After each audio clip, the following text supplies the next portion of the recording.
I'm Bruce Robert Dell, the CEO of Euclidean. In 2010, our technology appeared in most of the world's media. We had found a way to give computer graphics unlimited power. Basically, computer graphics today are made of these little flat shapes called polygons, and a lot of big companies spend a lot of money trying to have more of these little flat shapes so your graphics will look better and everything won't be quite so angular.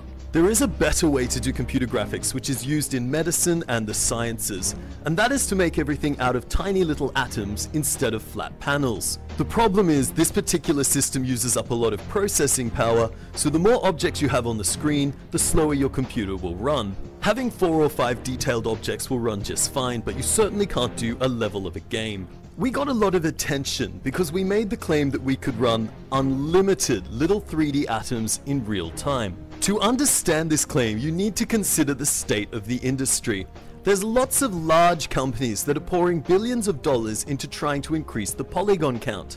At present, they seem to be able to increase it by about 25% a year. If any of these large companies was to suddenly come out with 10 times more polygons than their competitors, that would be enormous news. But we didn't increase the geometry count by 10 times, or 100 times, or 1,000 times. We increased it so far we could abandon polygons altogether and move to little atoms and run them in unlimited quantities. If what we said was true, then it was the largest breakthrough since 3D graphics began. 2 months after announcing it, we declined all further interviews and then completely disappeared. Most people said the technology was too unbelievable and was probably never real to begin with. It's been 1 year since our disappearance, and a lot of people are asking what's happened to us. Well, we're not finished yet, but we'll give you an update as to our present level of advancement. We've made a little island. The island is 1 kilometer square. This island is made of 21,62,352,435,000 polygons. In the graphics industry, everyone's used to using polygons, so we thought we'd build a polygon converter. By converting polygons to unlimited detail point cloud data, you can then run them in unlimited quantities. We've converted them at a rate of 64 atoms per cubic millimeter. If you're not sure how small a cubic millimeter is, that's a rate of 1 million atoms per cubic inch. If you're still not sure how small that is, these are grains of dirt. In fact, there are 15 million converted polygons in every square meter of dirt, which means in 1 cubic meter of dirt, we have more polygons than you will find in any game that doesn't use procedural generation. Graphics are definitely getting a lot better. If you compare Crysis 1 to Crysis 2, you see nearly double the polygon count. But things still don't look realistic. That's not the fault of the artist. In fact, we're eager to see what happens when we give our technology to real artists in the games industry. We played with it ourselves, of course, and we came up with this. But remember, we're far from the world's best artists. So it'll be very interesting to see where our technology ends up going when there's more synchronization with other players in the industry. Our polygon converter converts things straight from 3ds Max, Maya, and other 3D programs, so it's pretty much business as usual for the artist. He just has total freedom now, and there is no such thing as a polygon budget.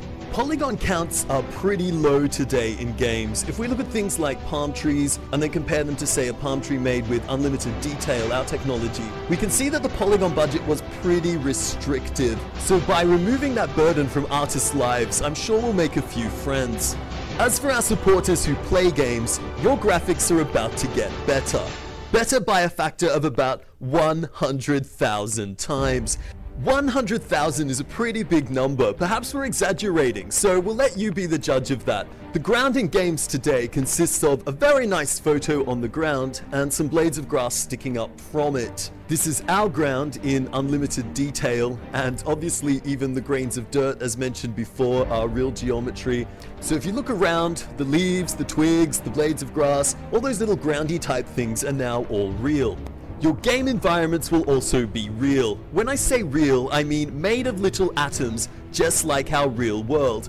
Your game environments up until now have been a bunch of tricks to deal with the low polygon budget. Things like sprites which are always facing you, or objects in the distance which are just really flat pieces of cardboard, or things like a cactus where it's very detailed on one side, but we don't want to waste polygons, so the other side looks like an octopus tentacle. Sometimes objects far away just disappear into the fog, and other times they just pop up as they swap between different models. I'm sure in the future our children will look back with amusement on these things in the same way that we look back on blocky 3-color graphics. Getting back to our island demo, I hope you will forgive the repetitious graphics. Please remember we're a technology company, we're not a games company.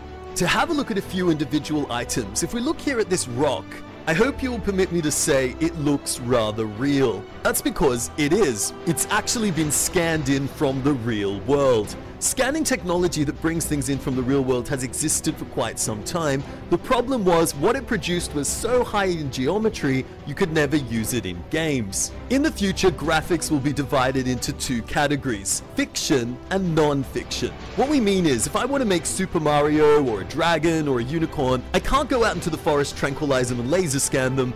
They're not there. So I need an artist to do that. So the artwork that doesn't exist we call fiction. That means it's made by an artist. This tree is fiction. It's been made by an artist. It's not laser scanned in. The rock, on the other hand, is non-fiction, and the cactus is a hybrid of the two. To make this cactus, we didn't have any cactuses that looked this way in our little part of Australia. The cactuses that we had weren't quite as interesting. So we took the pieces of them, we twirled them around to make circles, and then we added some dry leaves on top, which we changed the color of. If we were a little bit more creative, we would have taken the wings of a swan and put them on a tiger, but we didn't think of that at the time.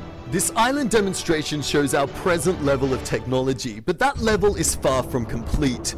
For example, at present, our island has only 2 shades of shadows. Just after we made this demonstration, we progressed to having multiple shades of shadow. So in our next demonstration, you're going to find the lighting is going to look a lot better. We're also running at 20 frames a second in software, but we have versions that are running much faster than that, which aren't quite complete yet. Some months from now, our software development kit will be complete and it will be ready to be handed over to the game's developers. Until then, we're all working as hard as we can, and we hope to produce a product that our fans and supporters will find acceptable.